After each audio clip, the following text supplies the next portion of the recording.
नमस्कार दोस्तों, स्वागत है आप सभी का मेरे YouTube चैनल पे। आप सभी को पता है कि हमारी जो टारगेट SBI क्लर्क 2021 की सीरीज जो है उसको हम लोग कंटिन्यू कर रहे हैं। आज है हमारा डे 18 जिसमें हम लोग हमारा जो डेटा इंटरप्रिटेशन का टॉपिक है उसको कंटिन्यू करने वाले हैं। उम्मीद करता हूं कि आपने डे 17 वाला जो वीडियो है डेटा इंटरप्रिटेशन का वो देख लिया होगा। उसमें मैंने थोड़ा सा ब्रीफ आपको बता दिया था कि डेटा इंटरप्रिटेशन में किस तरीके के डायग्राम्स आपको पूछे जा सकते हैं और हम लोग इस पर्टिकुलर डेटा इंटरप्रिटेशन के टॉपिक में प्रीलिम्स लेवल के जो क्वेश्चंस है वो डिस्कस कर रहे थे। ठीक है, तो पहले जो दो टाइप्स है वो हम लोग ऑलरेडी कवर कर चुके हैं, that is the table DI और फिर बार ग्राफ, है ना। अब इस पर्टिकुलर वीडियो में, आज के वीडियो में हम लोग कवर करने वाले हैं आगे के दो डायग्राम्स जिसको हम लोग कहते हैं लाइन ग्राफ और पाई चार्ट। ठीक है, तो उम्मीद करता हूं कि आपने वो जो टेबल और बार ग्राफ वाला जो वीडियो है वो देखा होगा और उसमें मैंने कुछ प्रैक्टिस क्वेश्चंस के PDFs भी अटैच किए थे। उसके क्वेश्चंस भी आपने डेफिनेटली सॉल्व किए होंगे। वो बेसिकली क्लर्क लेवल के एग्जाम्स के ही क्वेश्चंस है, प्रीलिम्स लेवल के। तो डेफिनेटली अगर आप उस क्वेश्चंस के प्रैक्टिस करते हो और वो आपके अगर कम टाइम में हो रहे देन डेफिनेटली आपको प्रीलिम्स के लिए उन डायग्राम्स के अगर DI आएंगे तो टेंशन लेने की जरूरत नहीं पड़ेगी। ठीक है, तो क्विकली हम लोग आज का वीडियो भी स्टार्ट करते हैं और आज के वीडियो का भी फॉर्मेट हम लोग वही रखेंगे। 10 क्वेश्चंस हम लोग इसमें डिस्कस करेंगे, 5 क्वेश्चन लाइन ग्राफ के और 5 क्वेश्चंस आपके पाई चार्ट के। ठीक है, इसमें भी हम लोग ज्यादातर इंफोसिस जो है हमारा, हम लोग कॉन्सेप्ट पे नहीं, हम लोग किस पे देंगे, टेक्निक पे या अप्रोच पे। बिकॉज मैंने आपको पहले ही कहा है डेटा इंटरप्रिटेशन में कोई भी कॉन्सेप्ट इन्वॉल्व नहीं है, इसमें आपको कैलकुलेशन यूज करना है और कैलकुलेशन के टेक्निक्स यूज करने हैं। ठीक है, तो यहाँ पे आपका अप्रोच मैटर करता है कि कितने कम टाइम में आपका आंसर सही आ सकता है। तो वही अप्रोच यहाँ पे हम लोग सीखने की कोशिश करेंगे। ठीक है, तो डेफिनेटली ये वीडियोस जो है अगर आपको इंटरेस्टिंग लगते हैं, यूजफुल लगते हैं तो आप मैक्सिमम लोगों तक शेयर कर सकते हो। अगर मेरे चैनल को अभी तक आपने सब्सक्राइब नहीं किया है तो आप सब्सक्राइब भी कर सकते हो ताकि जो भी नए नए वीडियोस आएंगे उनके रेगुलर अपडेट्स आपको मिलते रहेंगे। तो चलिए विदाउट वेस्टिंग एनी टाइम आज का वीडियो हम लोग स्टार्ट करते हैं और डेफिनेटली वीडियो के एंड में कमेंट बॉक्स में मुझे आपको आपका स्कोर बताना है कि 10 में से कितने आपके सही आए। डेफिनेटली हम लोग ये नए डायग्राम्स कर रहे हैं, लेकिन ये डायग्राम्स में डेफिनेटली ऐसा कोई अलग या रॉकेट साइंस वाला लॉजिक नहीं है। कॉमन सेंस के बेसिस पे आप ये क्वेश्चंस बिल्कुल सॉल्व कर सकते हो। और वीडियो के बाद जो डिस्क्रिप्शन बॉक्स रहेगा उसमें मैं PDFs के जो लिंक्स है वो अटैच कर दूंगा। 2 PDF में आपको प्रोवाइड करूंगा, एक लाइन ग्राफ का रहेगा और एक पाई चार्ट का रहेगा। उसमें आपको बहुत सारे क्वेश्चंस मिल जाएंगे प्रैक्टिस के लिए। ठीक है, तो चलिए हम लोग अभी हमारा जो वीडियो है, सेशन है, उसको स्टार्ट करते हैं। सबसे पहला जो क्वेश्चन है आपका लाइन ग्राफ का, वो आपके सामने आया है। आप यहाँ पे डायरेक्शंस जो है वो देख सकते हो। जैसे कि मैंने आपको कहा है कोई भी DI के क्वेश्चन में डायरेक्शन अच्छी तरीके से पढ़ना बहुत इंपॉर्टेंट होता है। ठीक है, तो आप डायरेक्शन अच्छी तरीके से देख लो कि आपको क्या उन्होंने बताया गया है उस डायग्राम में। तो देखो सिंपल सा लाइन ग्राफ है। ओके, 2 ग्राफ्स आपको वहां पे मिल रहे हैं, एक A का है और एक B का है। ठीक है, ब्लू वाला आपको दिख रहा होगा A का है और ऑरेंज वाला B का है। और उसमें उन्होंने बोला है कि वो जो ग्राफ है वो ये डिनोट कर रहा है कि भाई मैथ्स, इंग्लिश और साइंस, ये जो 3 सब्जेक्ट्स है उसमें उन 2 स्टूडेंट्स को A और B को कितने कितने मार्क्स मिले हैं। इतना सिंपल सा डेटा दिया हुआ है एंड ट्रस्ट में प्रीलिम्स लेवल पे आपको यही लेवल का डेटा जो है वो देखने को मिलेगा। ज्यादा कॉम्प्लेक्सिटी जो है क्लर्क प्रीलिम्स में वो नहीं देखने को मिलती है आपको। ठीक है, तो इसी तरीके का ये डेटा भी आप यहाँ पे देख सकते हो। ठीक है, तो उम्मीद करता हूं कि आपने जो डेटा होगा वो अच्छे तरीके से देख लिया होगा। डायग्राम भी आपने थोड़ा बहुत डेफिनेटली ब्रीफ लिया होगा उस डायग्राम का, राइट। अभी इसी डायग्राम के बेस पे आपको 5 क्वेश्चंस जो है एक एक करके आपके सामने आएंगे। हर क्वेश्चन को सॉल्व करने के लिए मैं आपको कुछ ना कुछ टाइम दूंगा। उस टाइम लिमिट में आपको कोशिश करनी है कि आंसर अपना आ जाए। ओके, और उसके बाद फिर मैं बताऊंगा कि जल्दी से जल्दी उस क्वेश्चन को कैसे आप कर सकते थे। ठीक है, तो चलिए हम लोग स्टार्ट करते हैं। पहला क्वेश्चन आपके सामने आया है, जल्दी से इस पहले क्वेश्चन को देखो और मुझे उसका सही आंसर बताओ। उन्होंने बोला है कि अगर कोई तीसरा स्टूडेंट है C जो कि उस डायग्राम में नहीं दिया हुआ है, अगर उसने साइंस में 98 मार्क्स स्कोर किए हैं C ने, तो उन्होंने बोला है कि वो जो C के मार्क्स है दैट इज 98, वो B के साइंस के मार्क्स से कितना प्रतिशत ज्यादा है। ठीक है, तो B के साइंस के मार्क्स से कितना प्रतिशत ज्यादा उसका C का स्कोर है, ये आपको बताना है। ठीक है, बहुत ही सिंपल सा सवाल है और यहाँ पे अगर आपको परसेंटेज का बेसिक कॉन्सेप्ट अगर पता होगा तो आप बड़ी आसानी से इस क्वेश्चन का आंसर जो है निकाल पाओगे। बिल्कुल 10 से 15 सेकंड वाला क्वेश्चन है और अगर आप जल्दी से इसको सॉल्व करते हो कैलकुलेशन के बेसिस पे तो कोई दिक्कत आपको इस क्वेश्चन में नहीं आनी चाहिए। तो चलिए, आई थिंक इतना टाइम इनफ है। ओके, तो देखते हैं कि इस क्वेश्चन का सही आंसर क्या होना चाहिए। देखो, जो C वाला स्टूडेंट है उसका डेटा दिया नहीं गया, लेकिन उन्होंने उस डेटा की डिपेंडेंसी B पे बताई है। जो कि ऑलरेडी हमारे क्वेश्चन में दिया गया है। ओके, अब क्वेश्चन में उन्होंने देखो क्या बोला है कि जो बी है उसके जितने साइंस के मार्क्स है उससे सी के कितने प्रतिशत ज्यादा है। तो सबसे पहले तो हम लोगों को ये देखना पड़ेगा कि बी के साइंस में कितने हैं। तो अगर आप डेटा में ठीक से देखोगे तो बी के साइंस के मार्क्स 80 आएंगे, राइट। और आपको बस ये बताना है कि 98 जो है वो 80 से कितना प्रतिशत ज्यादा है। आपको याद आ रहा होगा कि परसेंटेज में हम लोगों ने ये कॉन्सेप्ट सीखा हुआ था। तो अगर आप में से किसी ने परसेंटेज वाला वीडियो मेरा नहीं देखा है तो आप डेफिनेटली डिस्क्रिप्शन में प्लेलिस्ट चेक कर सकते हो, वहां पे सारे वीडियोस मेरे मिल जाएंगे। उसमें परसेंटेज के कॉन्सेप्ट वाला वीडियो देख लेना, उसमें आपको ये परसेंटेज इंक्रीज कैसे निकालते हैं या डिक्रीज कैसे निकालते हैं ये पता चल जाएगा। तो इस क्वेश्चन में आपको बोला है परसेंटेज इंक्रीज, है ना। और मैंने आपको परसेंटेज इंक्रीज में क्या याद रखने के लिए कहा था, परसेंटेज इंक्रीज में हम लोग हमेशा दो नंबर्स के बीच का डिफरेंस लेते हैं न्यूमरेटर में। तो दोनों के बीच का डिफरेंस देखो कितना है, 18, जो आपका न्यूमरेटर में जाएगा। और जब हम लोग इंक्रीज निकालते हैं, आपको याद होगा मैंने आपको बताया था जब हम लोगों को इंक्रीज निकालना है तो इन दोनों में से जो छोटी वैल्यू होती है वो हमेशा हम लोग डिनोमिनेटर में लिखते हैं, ठीक है। तो इंक्रीज हो रहा है तो हम लोग छोटी वैल्यू लेंगे, तो छोटी कौन सी है, 80 है। और फिर 100 से मल्टीप्लाई करेंगे तो हम लोगों को परसेंटेज मिल जाएगा, ठीक है। अब देखो कितना आसान हो गया ये तो 0 0 आपके कट हो गए, है ना। ये आप 2 से कट कर सकते हो 4 टाइम्स, ये कर सकते हो 5 टाइम्स, है ना। और 18 का 5 टाइम्स कितना होता है, 90 डिवाइड बाय 4, तो ये तो 22.5% आ जाएगा आपका बड़ी आसानी से, है ना। तो 22.5% जो है वो आपके ऑप्शन में नहीं दिया हुआ, तो आप डेफिनेटली ई वाला ऑप्शन जो नन ऑफ दीज है वो मार्क कर सकते हो, ठीक है। तो देखो बहुत सारे स्टूडेंट्स क्या हो जाते हैं, इसमें भी कंफ्यूज हो जाते हैं कि हमारा आंसर तो 22.5 आ रहा है लेकिन ऑप्शन में डी तक ऑप्शंस है लेकिन एबीसीडी में से कोई ऑप्शन नहीं है, तो क्या नन ऑफ दिस सही होगा। तो क्रॉस चेक करने के लिए स्टूडेंट्स फिर से एक बार कैलकुलेशन को चेक करते हैं, जिसमें उनका टाइम जो है वो थोड़ा सा लूज हो जाता है। तो आपको याद रखना है क्वांट्स में आपको कैलकुलेशन एक ही बार करना है, ओके। और एक ही बार प्रॉपर तरीके से करना है, एक्यूरेटली, जिससे कि आपको दोबारा क्रॉस चेक ना करना पड़े, है ना। जो एग्जामिनर है वो बहुत चालाक होते हैं, उनको पता है कि ये जो ऑप्शन है वो सही है या ये जो आंसर है वो सही आया है, लेकिन आपका कॉन्फिडेंस लूज करवाने के लिए वो नन ऑफ दिस भी ऑप्शन देते हैं ताकि आपको ऐसा लगे कि अरे एबीसीडी में से नहीं है तो क्या सच में नन ऑफ दिस होगा। ये चेक करने के लिए आप फिर से कैलकुलेशन को क्रॉस चेक करते हो, जहां पे आपका टाइम लूज होता है उस टाइम में आपका जो कॉम्पिटिटर होगा वो और एक क्वेश्चन कर लेगा और इसकी वजह से आपका जो स्कोर है वो मैक्सिमाइज नहीं हो पाएगा।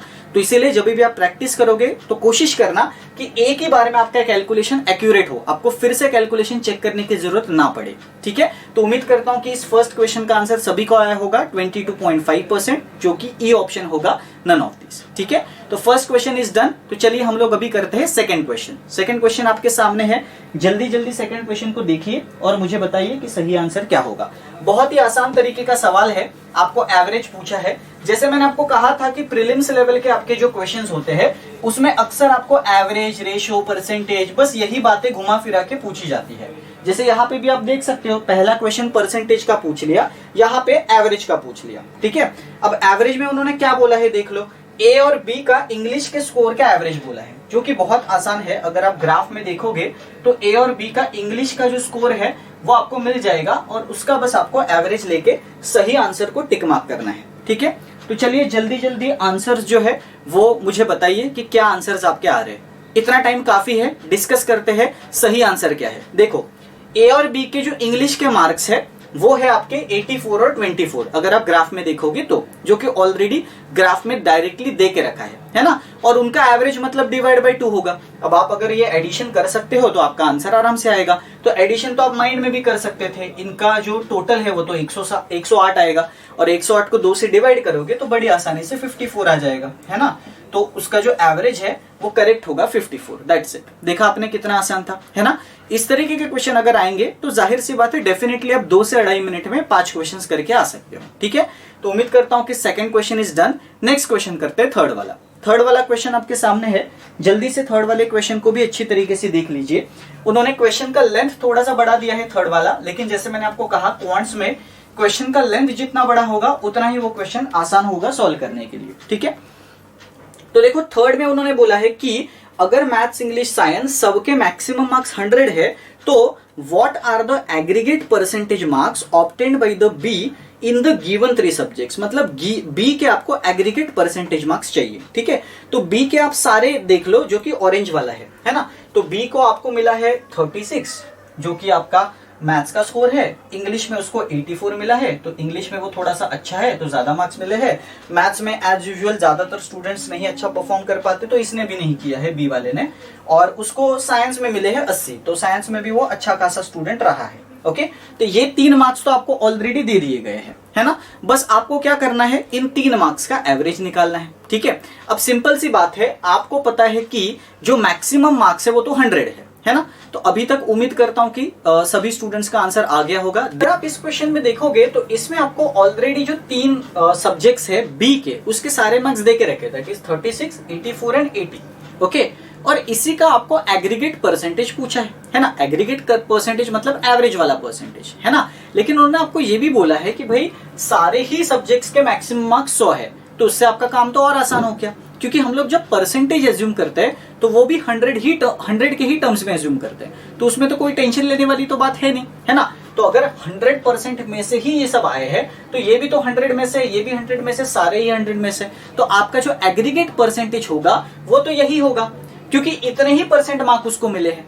अगर मैं बोलता हूं कि भाई ये सब्जेक्ट जो है मैथ्स वाला, उसमें उसको 36 मिले हैं, लेकिन उसके मार्क्स भी 100 है, 100 में से 36 मिले, तो ये तो 36% हो गया, बराबर। हाँ, अगर मैं बोलता कि भाई 200 में से उसको 36 मिले हैं तो मेरा परसेंटेज बदल जाता, लेकिन अगर उन्होंने 100 के ही विद रिस्पेक्ट टू बोला है तो परसेंटेज तो वही रहेगा जितने मार्क्स उसको मिले हैं, एज सिंपल एज दैट। तो एग्रीगेट परसेंटेज भी इनका एवरेज निकाल कर ही आने वाला है, राइट। तो अगर आप इनका एवरेज निकालोगे तो आपको परसेंटेज मिल जाएगा। तो आप देख सकते हो भाई 80 80, 160 160 और 30, 190, और ये 6 और 4 10, मतलब तो 200 हो गया।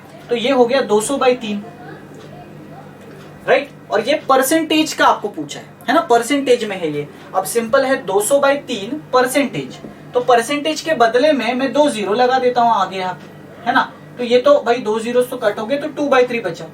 अब यहाँ पे आपको ऑप्शंस जो है वो परसेंटेज में दिए, फ्रैक्शन में नहीं, और आपको फ्रैक्शन आ रहा है 2/3। अब आपको यहाँ पे याद होगा कि मैंने आपको परसेंटेज वाला जब लेक्चर लिया था तो उसमें बताया था कि परसेंटेज का इक्विवेलेंट फ्रैक्शन या फ्रैक्शन का इक्विवेलेंट परसेंटेज क्या होता है। 2/3 का अगर आप देखोगे तो आपको याद होगा 66.66% होता है। तो बस आपको 66.66% वाला जो ऑप्शन है उसको मार्क करना होगा, दैट्स इट। देखा आपने, कितना आसान सवाल था, है ना। हाँ, अब यहाँ पे मैं और एक चीज आपको बताना चाहता हूँ। ऐसा आप डायरेक्ट तभी कर सकते हो जब सारे ही जो आपके मार्क्स है वो आउट ऑफ 100, तभी आएगा ऐसा, क्योंकि 100 मार्क्स होंगे तभी ये परसेंटेज होगा, है ना। हाँ, अगर आपको अलग अलग होंगे तो आप अलग अलग के परसेंटेज निकाल के फिर डिवाइड करो, उसमें भी आपको ज्यादा परेशानी नहीं होगी, है ना। तो इस क्वेश्चन का सही आंसर क्या होगा, दैट इज 66.66%। ओके, तो उम्मीद करता हूं कि ये जो थर्ड वाला क्वेश्चन है ये भी डेफिनेटली आपको क्लियर हुआ होगा। तो चलिए नेक्स्ट क्वेश्चन करते हैं, फोर्थ वाला क्वेश्चन। तो फोर्थ वाला क्वेश्चन आपके सामने है, जल्दी जल्दी उस क्वेश्चन का जो आंसर है वो मुझे बता दीजिए। तो इसमें भी उन्होंने फोर्थ वाले में भी जानबूझ के जो क्वेश्चन की लेंथ है वो बड़ी रखी है, जबकि उसमें डेफिनेटली कुछ है नहीं क्वेश्चन में। अगर आप देखोगे तो सारा का सारा डेटा आपके सामने दिया हुआ है। देखो उन्होंने क्या बोला है, एग्जाम में ए ने 44 मार्क्स हिस्ट्री में स्कोर किए और 36 मार्क्स ज्योग्राफी में स्कोर किए, ठीक है।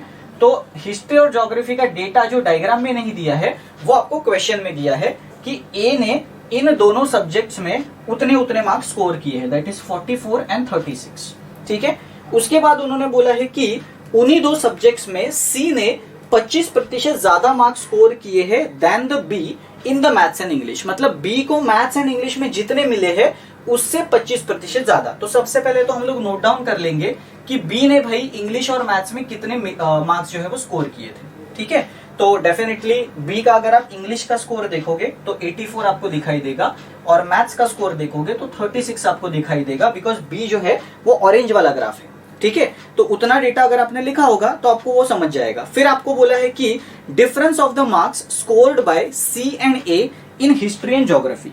तो ए और सी के हिस्ट्री ज्योग्राफी मार्क्स के बीच का डिफरेंस आपको बताना है, ठीक है। और आपको बोला है कि भाई ये जो बी के मार्क्स है दोनों इंग्लिश और मैथ्स के, वो 25% से बढ़ाए गए हैं, है ना।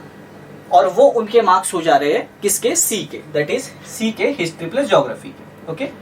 तो चलिए उम्मीद करता हूं कि आप सभी लोगों ने ये क्वेश्चन जो है वो सॉल्व कर लिया होगा। जिन्होंने नहीं किया उनके लिए मैं बता देता हूं कैसे करना था। बहुत ही सिंपल है। देखो सबसे पहले ए का उन्होंने बोला है हिस्ट्री प्लस ज्योग्राफी 44 प्लस 36 है, मतलब टोटल मार्क्स ए के कितने हो गए 80 हो गए, हिस्ट्री प्लस ज्योग्राफी के मिला के, है ना। तो टोटल मार्क्स हो गए 80। उसके बाद अगर आप बी का देखोगे तो बी में इंग्लिश और मैथ्स दोनों है ना, और इंग्लिश और मैथ्स के ग्राफ में दिए है 84 और 36, ठीक है। और उन्होंने क्वेश्चन में कहा है कि सी के हिस्ट्री और ज्योग्राफी के जो मार्क्स है ये इससे 25% ज्यादा है, दोनों से 36 का भी 25% ज्यादा है और 84 का भी 25% ज्यादा है। 36 का 25% ज्यादा लोगे तो हिस्ट्री आएगा, 84 का ज्यादा लोगे तो ज्योग्राफी आएगा। और फिर आपको इसका और इसका डिफरेंस लेना है ना। अब देखो मैंने आपको परसेंटेज के लेक्चर में 25% ज्यादा का मतलब बताया था कि 25% ज्यादा मतलब क्या होता है, ठीक है। तो सिंपल सी बात है, देखो 84 का अगर मुझे 25% बढ़ाना है तो मैं तो यही कहूंगा कि 25% मतलब होता है 1/4, और 1/4 का मतलब हुआ 4 यूनिट के आगे एक वैल्यू, मतलब 5 यूनिट्स, है ना। 4 यूनिट ओरिजिनल वैल्यू है, 1 यूनिट बढ़ा के वो 5 यूनिट्स हो रही है ना। अब ओरिजिनल वैल्यू क्या है 84, 84 को अगर मैं 4 से इक्वेट करूंगा तो 1 यूनिट की वैल्यू तो 21 आएगी, है ना। तो 1 यूनिट की वैल्यू आ गई 21। तो अगर 4 यूनिट की वैल्यू 84 है और 1 यूनिट की वैल्यू 21 है तो 5 यूनिट की तो मैं निकाल ही सकता हूं, 5 यूनिट की आएगी 105, ठीक है। तो आपके जो ज्योग्राफी के मार्क्स हो गए वो हो गए 105, जो कि इंग्लिश के 25% बढ़ा के आएंगे। सेम प्रोसेस आप इसके लिए कर सकते हो क्योंकि परसेंटेज सेम है, बस यहाँ पे अभी 4 यूनिट की वैल्यू 84 नहीं होगी, 4 यूनिट की 36 होगी, तो 1 यूनिट की 9 हो जाएगी, अब 5 यूनिट की 45 हो जाएगी। तो आप देख सकते हो हिस्ट्री प्लस ज्योग्राफी के टोटल मार्क्स कितने हो गए 150, और ए के हिस्ट्री प्लस ज्योग्राफी के टोटल मार्क्स कितने थे 80। और आपको इन्हीं दोनों का डिफरेंस बताना है, जो कि बहुत आसान है। 80 और 150 का डिफरेंस कितना होता है 70 ही होता है। तो बड़ी आसानी से आप 70 वाला ऑप्शन जो है वो मार्क कर सकते हो, जिसमें आपको कोई परेशानी नहीं होगी, ठीक है। तो उम्मीद करता हूं कि ये 4th वाला क्वेश्चन भी डेफिनेटली आपको समझा होगा। तो चलिए 4th question is done. 5th question करते हैं इसी डीआई का। तो 5th क्वेश्चन आपके सामने है, जल्दी से आप 5th क्वेश्चन जो है वो देख लीजिए और उसका जो करेक्ट आंसर है वो मुझे बताइए कि कितना आ सकता है, ठीक है। तो उसमें भी 5th क्वेश्चन में भी आपको जो डेटा दिया गया है बस वही डेटा को एनालाइज करके आंसर लाना है, उसमें भी आपको कोई परेशानी नहीं होगी। और यहाँ पे आप देख सकते हो कि जो परसेंटेज या एवरेज के बेसिक कॉन्सेप्ट हम लोगों ने पढ़े हैं वही कॉन्सेप्ट आपको यूज आ रहे हैं, राइट। और उसमें से कोई एक्स्ट्रा कॉन्सेप्ट जो है वो नहीं है, ठीक है। अब इसमें उन्होंने बोला है कि जो आपके मैथ्स और इंग्लिश ए के मार्क्स है टुगेदर वाले, तो आप देख सकते हो कि भाई मैथ्स और इंग्लिश में ए के कितने मार्क्स है, दैट इज 72 और 24। तो उन दोनों का टोटल आपको लेना है। और उसके बाद उन्होंने बोला है कि जो बी के मार्क्स है that is maths and science के, वो टुगेदर लेने हैं, है ना। अब बी मतलब ऑरेंज वाले, अब ऑरेंज वाले में मैथ्स और साइंस लेने हैं, तो याद रखना आपको एक 36 लेना पड़ेगा और एक 80 लेना पड़ेगा। बस इतना ही आपको ध्यान में रखना है और आपको रेशियो निकालना है ना। तो चलिए देखते हैं कि किन किन स्टूडेंट का सही आंसर आया था। 72 प्लस 24 मतलब हो गया 96, है ना। ये हो गए आपके ए वाले स्टूडेंट्स के मार्क्स, है ना। बी वाले के बोले हैं ये मैथ्स और साइंस वाले, विच इज 36 एंड 80 116। बस इनका आपको रेशियो लेना है। तो आप देख सकते हो बड़ी आसानी से ये 4 से कट हो रहे हैं, तो इसको 4 से कट कर दो 24 टाइम्स एंड ये 29 टाइम्स। अब इसके आगे कट नहीं होगा तो यहाँ पे आपको रोकना है, and this is your final ratio which is 24:29। Very easy, ठीक है। तो उम्मीद करता हूं कि ये 5th वाला क्वेश्चन भी आप सभी लोगों को समझ में आ ही गया होगा। ओके, तो देखा आपने कि किस तरीके से हम लोगों ने जो 5 क्वेश्चन थे लाइन ग्राफ के वो कितने आसानी से सॉल्व किए। ओके, डिफिकल्टी लेवल बिल्कुल भी एकदम इजी लेवल का था, ज्यादा कॉम्प्लेक्सिटी इसमें थी नहीं, है ना। एंड उम्मीद करता हूं कि लाइन ग्राफ के क्वेश्चंस कैसे करने ये आपको समझ में आ रहा होगा। घुमा फिरा के वही कॉन्सेप्ट्स वो क्वेश्चंस में रिपीट कर रहे हैं, एवरेज, परसेंटेज एंड रेशियो, ठीक है। तो चलिए पहला सेट जो था 1 to 5 वाला वो हम लोगों ने कर लिया, जो कि हमारे लाइन ग्राफ के बेस पे था। तो अभी हम लोग नेक्स्ट हमारा जो डायग्राम है उसको पढ़ते हैं, that is the pie chart, ठीक है। पाई चार्ट के बारे में कुछ बेसिक कन्वर्जेंस में पहले आपको बता दूंगा और उसके बाद फिर हम लोग पाई चार्ट वाला क्वेश्चन करेंगे, क्योंकि कभी कभी पाई चार्ट में आपको डिग्रीज का भी सवाल जो है वो आ जाता है। तो डिग्रीज का कॉन्सेप्ट थोड़ा सा मैं आपको बता दूंगा और उसके बाद फिर हम लोग पाई चार्ट का जो क्वेश्चन है उसको सॉल्व करेंगे, ठीक है। तो डिग्री और परसेंटेज का कॉन्सेप्ट पाई चार्ट में क्या है इसको थोड़ा बहुत हम लोग पहले समझ लेते हैं, ताकि आपको जब पाई चार्ट डिग्री में आएगा तो आपको कंफ्यूजन नहीं होगा, है ना। अब देखो जो पाई चार्ट होता है आपको पता है सर्कुलर फॉर्म में होता है ना। तो लेट्स से कि एक ऐसा पाई चार्ट आपको दिया गया है सर्कुलर फॉर्म का,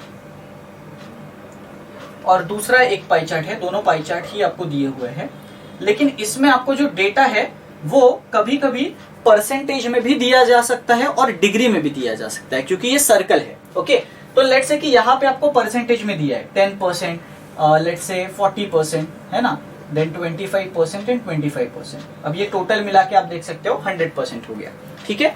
और कभी कभी आपको डिग्रीज में दिया जाता है इस तरीके से। ओके, तो स्टूडेंट्स कभी कभी कंफ्यूज हो जाते हैं कि 1% का वैल्यू डिग्री में कितना होगा, क्योंकि डिग्री और परसेंटेज का मेजरमेंट अलग अलग होता है। अगर हम लोग मैक्सिमम परसेंटेज की बात करें तो वो तो 100% होता है, हम लोगों को पता है, 100 से ऊपर तो जाता नहीं, है ना। और अगर हम लोग मैक्सिमम डिग्रीज की बात करें तो वो तो 100 डिग्रीज नहीं होता ना, वो तो 360 डिग्रीज होता है। ये तो आप सभी को पता होगा, बेसिक ज्योमेट्री, है ना। तो इसका मतलब 1% का वैल्यू 1 डिग्री नहीं है, क्योंकि 360 डिग्री जो है वो 100% के इक्वल है। 100% के इक्वल 100 डिग्रीज नहीं है। तो अगर मुझे 1% का वैल्यू कितना डिग्रीज है ये पता होगा, तो जब डिग्री में पाई चार्ट आएगा और उसमें मुझे परसेंटेज के क्वेश्चंस आएंगे तो मुझे कन्वर्ट करने में आसानी होगी। अब यहाँ पे आप देख सकते हो कि 1% की वैल्यू आप बोल सकते हो 3.6 डिग्री है। क्यों? क्योंकि अगर मैं इन दो जीरोस को हटा देता हूं तो उसके बदले में ये 2 पॉइंट मुझे शिफ्ट करने पड़ेंगे, तो वो 3.6 होगा। अगर और सिंप्लीफाइड फॉर्म में याद रखना है तो आप 10% का याद रख लो, क्योंकि 10% का तो 36 डिग्री होगा, है ना। और इसी तरीके से आप, अगर आपको 10% का पता है तो आप 20% का निकाल सकते हो, 30% का निकाल सकते हो, क्योंकि 10% का डबल होगा 20% और 36 का डबल होगा 72, तो वो 72 डिग्रीज हो जाएगा, राइट। तो परसेंटेज टू डिग्री कन्वर्जन आपको पता होना चाहिए कि परसेंटेज से डिग्री में हम लोग कैसे कन्वर्ट कर सकते हैं। तो उम्मीद करता हूं कि ये बात जो है, बेसिक वाली बात, ये आपको समझ में आई होगी, है ना। हाँ, ये आपको तभी यूज करना है जब डेटा आपको इस तरीके का दिया है डिग्रीज में, नॉट परसेंटेज में, है ना। अगर परसेंटेज में दिया है तो नॉर्मल हमारा जो परसेंटेज का कॉन्सेप्ट है वही आएगा, लेकिन कभी कभी डेटा डिग्रीज में आ सकता है। ओके, तो चलिए, उम्मीद करता हूं कि ये बेसिक कॉन्सेप्ट पाई चार्ट का क्लियर है। अब हम लोग पाई चार्ट का क्वेश्चन स्टार्ट करते हैं 6 to 10, ठीक है। तो देखिए, आपके सामने पाई चार्ट का क्वेश्चन है, इसमें आपको कुछ डेटा दिया गया है, उस डेटा को सबसे पहले आपको अच्छी तरीके से समझना है। ओके, कुछ भी नहीं, एकदम सिंपल लेवल का डेटा जो है वो आपको वहां पे बताने की कोशिश की है, और उसमें फिर आपको बताना है कि जो क्वेश्चंस है उसके बेस पे उनके क्या क्या आंसर्स होंगे, है ना। तो डेटा पहले अच्छी तरीके से देख लो। Total number of the students जो है वो उन्होंने 3000 है ऐसा बताया है। ओके, और उसके बाद उन्होंने बोला है कि अलग अलग डिस्ट्रीब्यूशन है स्टूडेंट्स का, जो अलग अलग सब्जेक्ट जो है वो पढ़ रहे हैं। जैसे उसमें आप देख सकते हो कि history, geography, economics, science and biology, ऐसे अलग अलग सब्जेक्ट्स है, और आपको परसेंटेज दिया हुआ है कि कितने कितने परसेंट ऑफ द स्टूडेंट्स जो है वो रिस्पेक्टिव सब्जेक्ट्स को पढ़ रहे हैं, और उसके बेसिस पे आपको क्वेश्चन को आंसर करना है, ठीक है। अब इसमें क्या होता है ना, बहुत सारे स्टूडेंट्स जो है वो कभी कभी लंबा अप्रोच यूज करते हैं, और इसकी वजह से उनको ज्यादा टाइम लगता है सॉल्व करने के लिए। ये अभी मैं आपको एक्सप्लेन करूंगा जब आपके सामने क्वेश्चन आते जाएंगे, ठीक है। तो चलिए, आई होप कि आपने जो इन्फॉर्मेशन है वो अच्छी तरीके से देख ली होगी। अब उसी इन्फॉर्मेशन के बेसिस पे एक एक क्वेश्चन स्टार्ट करते हैं, ठीक है। तो पहला क्वेश्चन आपके सामने है, आप अच्छी तरीके से देख लीजिए क्वेश्चन को, और आपके टेक्निक से पहले आप सॉल्व करो, और उसके बाद में आपको करेक्ट टेक्निक उसका बताऊंगा जो आप बिल्कुल कम टाइम में उसका आंसर लेके आओगे। तो इसमें आपको इकोनॉमिक्स, बायोलॉजी और ज्योग्राफी का एवरेज नंबर ऑफ स्टूडेंट पूछा है, ठीक है। तो अगर आप देखोगे इकोनॉमिक्स का 20% है, ओके, बायोलॉजी का अगर आप देखोगे तो 28% है, एंड अगर आप इसका देखोगे ज्योग्राफी का, तो वहां पे आपको ज्योग्राफी का मिलेगा, दैट इज ओके, ज्योग्राफी का है आपका 22%, ठीक है। चलो, तो बस ये 3 परसेंटेजेस जो है वो आपको लेने हैं, और उसका आपको एवरेज बताना है कितना है, मतलब average number of the students, ठीक है। तो चलिए, उम्मीद करता हूं कि इतना टाइम जो है वो काफी है इस तरीके के क्वेश्चंस को सॉल्व करने के लिए। अब देखो, ज्यादातर स्टूडेंट्स इसमें क्या करते हैं, एवरेज निकालना है तो उनको ऐसा लगता है कि हमारे पास नंबर होना चाहिए तभी हम लोग एवरेज निकाल पाएंगे, है ना। जबकि ऐसी बात नहीं है, आप परसेंटेज का भी एवरेज निकाल सकते हो। क्यों? क्योंकि total number of the students तो आपको दिए गए हैं, बराबर। तो अगर आप परसेंटेज में ही एवरेज ले रहे हो और उसका डायरेक्टली आप टोटल नंबर से परसेंटेज निकाल रहे हो, तो वो भी एक ही बात होती है। मैं एक्सप्लेन करता हूं। अब आप में से ज्यादातर स्टूडेंट्स ने कैसे सॉल्व किया होगा पता है, आप में से बहुत सारे स्टूडेंट्स ने ऐसे लिया होगा 3000 का 20%, वो पहले निकाल लिया होगा नंबर कितना है, फिर लिया होगा 3000 का 28%, फिर लिया होगा 3000 का 22%, ऐसे किया होगा और 3 नंबर्स आपको मिले होंगे और फिर आपने उन 3 नंबर्स का एवरेज लेके आंसर निकालने की कोशिश की होगी, जो कि बिल्कुल सही मेथड है, उसमें कोई प्रॉब्लम नहीं है। एक ही प्रॉब्लम है कि उसमें टाइम थोड़ा सा ज्यादा लग रहा है, राइट। अब मैं उस मेथड के कंपेयर में आपको एक ऐसा अप्रोच बताऊंगा जो आप परसेंटेज को यूज करके ही सॉल्व कर सकते हो और उससे जल्दी आंसर आएगा। अब देखो, मुझे पता है एवरेज तो लेना ही है मुझे, है ना, और डेफिनेटली मुझे 3000 का ही परसेंटेज लेना है। तो मैं क्या करूंगा, पहले इन तीनों का एवरेज ले लूंगा परसेंटेज का। तो आप देख सकते हो कि 22 प्लस 28 प्लस 20 टोटल कितना होता है 70%, और 70% का एवरेज कितना होगा, 70% का एवरेज होगा 70% डिवाइड बाई 3, क्योंकि 3 ही तो सब्जेक्ट्स का हम लोग ले रहे हैं, बराबर। और ये किसका है परसेंटेज, ये तो वो स्टूडेंट्स है जो इसमें से ले रहा हूं मैं एवरेज, है ना, लेकिन टोटल कितना है, टोटल तो 3000 है, तो मुझे टोटल के विद रिस्पेक्ट टू लेना है। अब आप बोलोगे कि इसको कैसे सॉल्व करें, बहुत ही इजी है। देखो 70% का मतलब तो होता है 70/100, तो ये 100 तो नीचे आ गया डिनोमिनेटर में, है ना। अब देखो आप कैलकुलेशन कितना आसान हो गया, बहुत ही आसान हो गया, है ना। देखो 2 जीरोस कट हो गए और ये 3 से 3 कट हो गया, तो यहाँ पे तो 10 बचा और ये 70 है, तो टोटल कितना हो गया 700। तो बड़ी आसानी से आपका 700 आंसर आने वाला है, आपको कुछ भी कैलकुलेशन कॉम्प्लेक्स करने की जरूरत नहीं है। तो मेरा कहने का मतलब है कि आप अननेसेसरीली कैलकुलेशन को कॉम्प्लिकेट मत करो। अगर आपको एवरेज लेना है तो आप परसेंटेज का ही एवरेज ले लो और उसके बाद उसको टोटल नंबर से इक्वेट कर दो, तो आ जाएगा आंसर। तो उम्मीद करता हूं कि ये टेक्निक आपको समझ में आई होगी, अच्छी लगी होगी, क्योंकि इस टेक्निक से आपका कम टाइम में आंसर आ रहा है, ठीक है।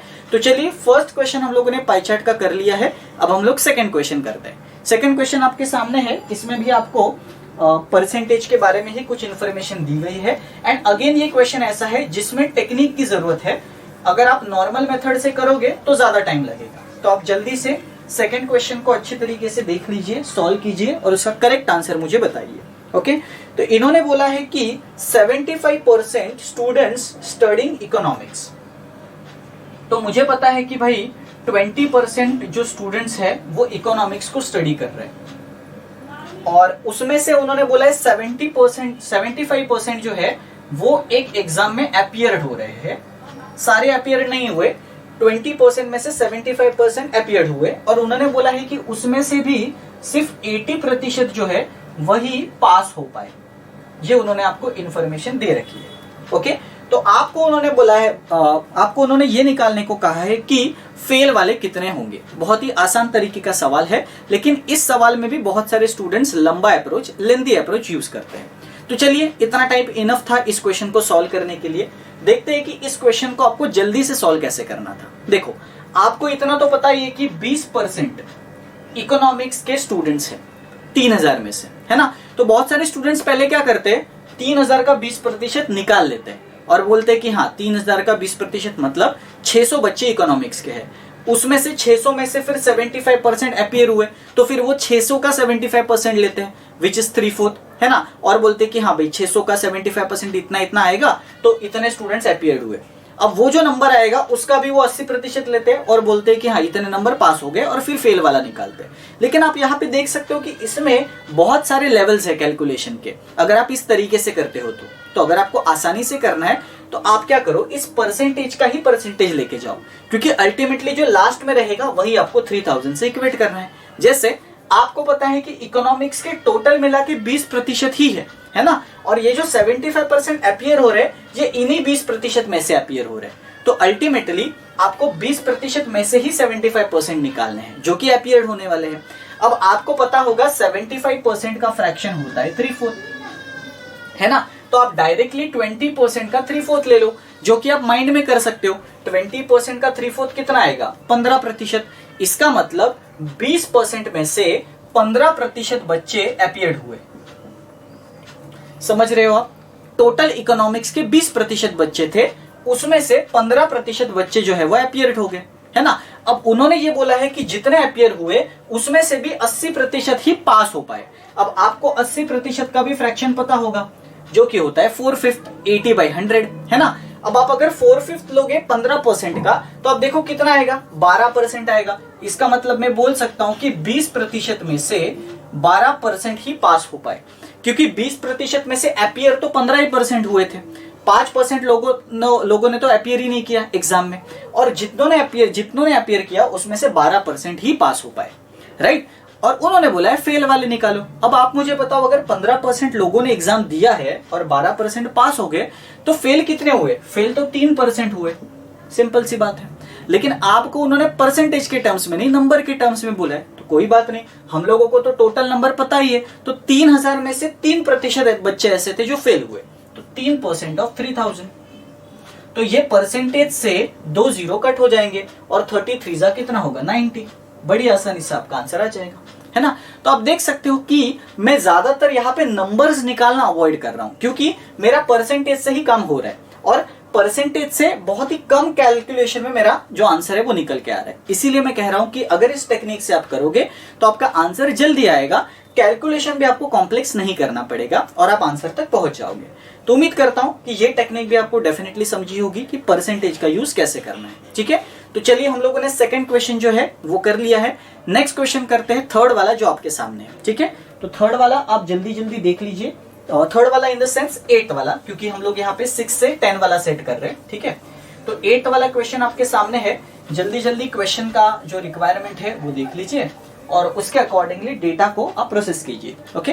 तो उसमें उन्होंने बोला है कि what is the difference between the number of the students studying the geography and science together, okay. अब देखो, ज्योग्राफी ऑरेंज वाला है और साइंस येलो वाला है, तो उनका अगर आप टोटल परसेंटेज जो देखोगे वो आपको मिल जाएगा, जितना भी उन्होंने क्वेश्चन में दिया हुआ है, ठीक है।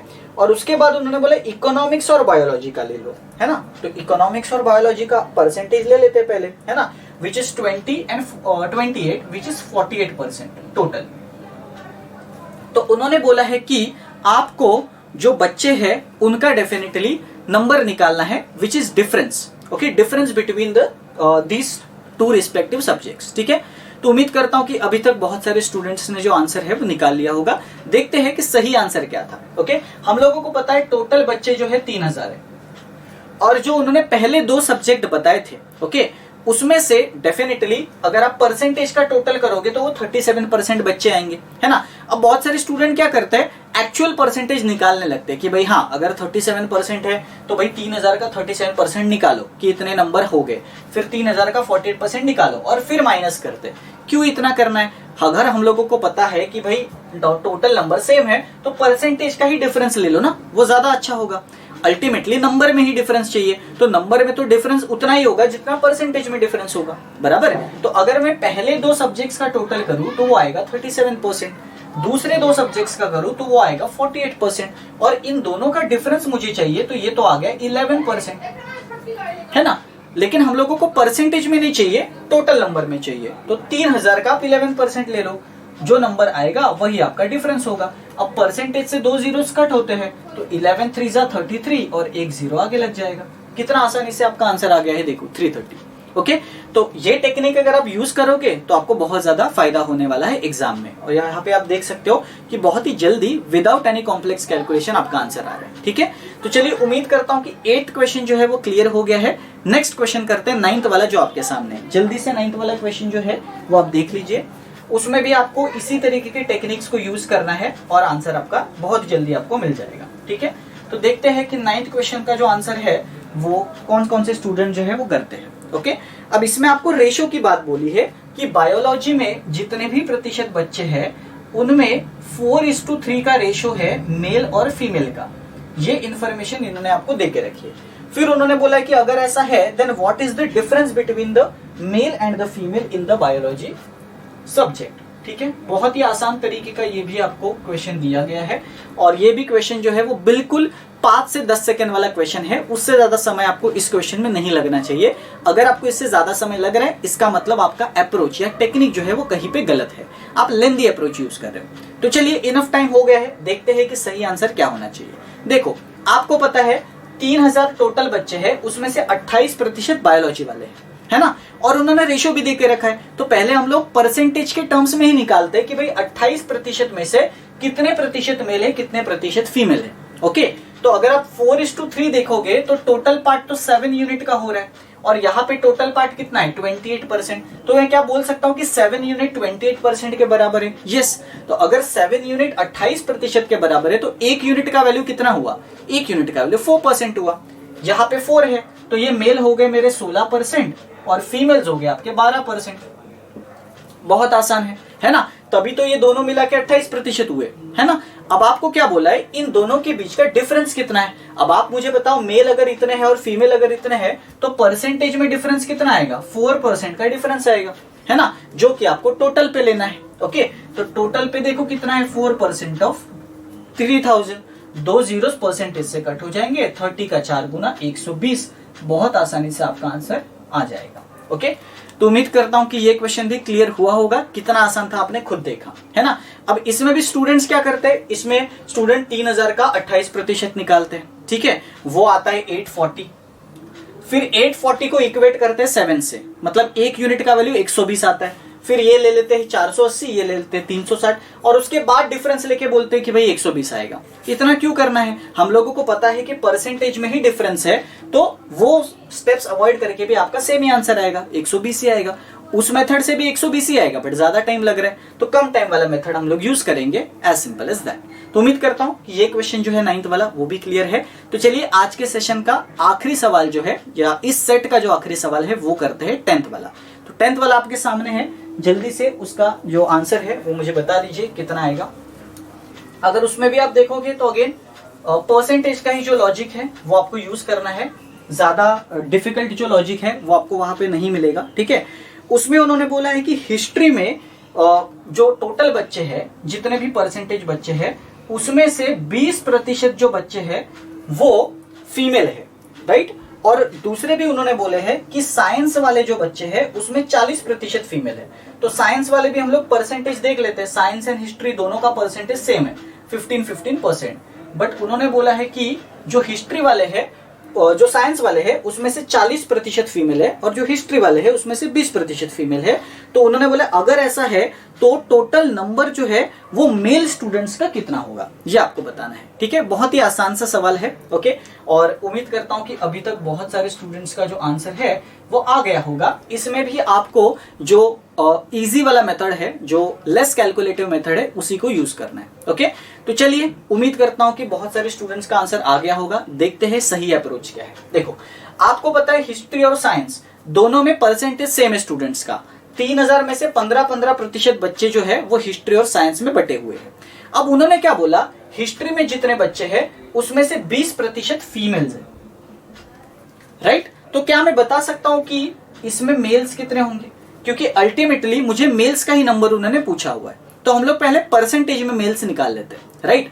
देखो, अगर 15% टोटल है उसमें से 20% अगर फीमेल है, और 20% का उम्मीद करता हूं आपको फ्रैक्शन याद होगा, 20% का फ्रैक्शन होता है 1/5।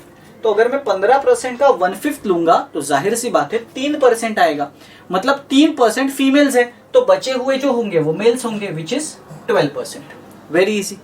उसी तरीके से आप यहाँ पे भी देख सकते हो, 40% का फ्रैक्शन होता है 2/5, मतलब 15% में से 2/5 फीमेल्स है ना। तो 2/5 मतलब कितना हुआ, देखो आप 6%, तो 6% फीमेल्स है। तो 15 में से 6% अगर फीमेल्स है तो मेल्स कितने हुए, 9% हुए, एज सिंपल एज दैट। अब उन्होंने बोला ये टोटल मेल्स जो है वो कितने हैं, टोटल कितने, देखो 21% है ना। अब ये 21% टोटल का निकालना है आपको, 21% ऑफ 3000। तो आप देख सकते हो ये 2% से 0 कट हो गए, 21 3 63, तो 630 आपका आंसर आ जाएगा। इसका मतलब 630 आपके टोटल मेल्स थे between in the science, in the history, simple, okay. तो कितना आसान था, आपने 630 जो है वो बड़ी आसानी से निकाल लिया। तो उम्मीद करता हूं कि ये जो अप्रोच है ये आपको समझा होगा, है ना। तो अप्रोच समझने की कोशिश करो ऐसे क्वेश्चंस में, और आपका जो कैलकुलेशन है वो भी कम होगा और आंसर भी आपका जल्दी आ जाएगा, ठीक है। तो चलिए, आज के सेशन में हम लोगों ने दो जो हमारे मेन टाइप्स थे, लाइन ग्राफ और पाई चार्ट, ये दोनों हम लोगों ने डिस्कस कर लिए हैं, ओके। और आपको प्रैक्टिस के लिए भी मैंने डिस्क्रिप्शन बॉक्स में 2 PDF देके रखे हैं, आप आराम से उसको PDF को डाउनलोड कर लेना और टाइम लगा के प्रैक्टिस करना सॉल्व करने की, राइट। अब हम लोगों का जो अगला वीडियो आएगा डेटा इंटरप्रिटेशन का, वो हमारा आखिरी पार्ट होगा, पार्ट 3, जिसमें मैं आपको केसलेट के बारे में बताऊंगा और एक कॉम्बिनेशन वाला डीआई हम लोग करेंगे, मिक्स डीआई जिसको कहते हैं, जिसको मैंने कहा था कि दो डायग्राम्स एक साथ आ जाते हैं, वैसा वाला डीआई और केसलेट वाला डीआई। मतलब आपको डायग्राम नहीं दिया जाएगा केसलेट में, स्टेटमेंट्स दिए जाएंगे, उससे आपको एक डायग्राम बनाना होगा थोड़ा बहुत रफ, और उस डायग्राम के बेसिस पे आपको क्वेश्चन सॉल्व करना होगा। ठीक है, तो ऐसे क्वेश्चन जो है वो हम लोग अगले वीडियो में करेंगे पार्ट 3 में। तो डेफिनेटली पार्ट 3 के लिए वेट करना और पार्ट 3 डेफिनेटली आप देखना, है ना। तो उम्मीद करता हूं कि आज का जो सेशन था पार्ट 2 वो आपको प्रोडक्टिव लगा होगा, यूजफुल लगा होगा। ठीक है, तो चलिए हम लोग इसी तरीके से पढ़ाई करते रहेंगे एंड आपका प्रिपरेशन जो है वो भी सही तरीके से होता रहेगा। ओके, तो चलिए हम लोग मिलते हैं अगले वीडियो में, तब तक के लिए stay safe and keep learning.